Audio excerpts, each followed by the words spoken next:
Hello' friends, আজি এটা বেলেগ ধৰণৰ ৰেচিপি বনাব লৈছোঁ দেই। আপোনালোকক ভিডিঅ'টো দেখাম বুলি আহিছোঁ।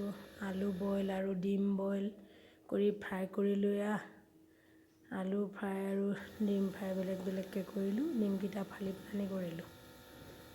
তাৰপিছত এয়া জাতিলাও অকণমান পিচি ল'লোঁ। পিহনা এখন আছিলে তাতে পিচি ল'লোঁ।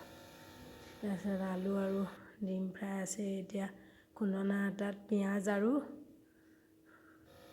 খুন্দি ল'লোঁ পিঁয়াজখিনি। তাৰপিছত দালি আৰু জাতিলাও পিচাখিনি একেলগে কুকাৰত হুইচেল মাৰি দিলোঁ। মাৰি দি এয়া আলু ফ্ৰাই আছেই। পিঁয়াজ আৰু নহৰু আদা যিখিনি খুন্দিছিলোঁ সেই পেষ্টখিনি এয়া ৰুটি বনাই ল'লোঁ। এয়া ৰুটি বনোৱাৰ পাছত এয়া আমাৰ চব্জি বনাই দিলোঁ। চব্জি ডিম, দালি আৰু আলু ফ্ৰাই, ডিম ফ্ৰাই সেইখিনি মিক্স কৰি বনালোঁ ধুনীয়াকৈ।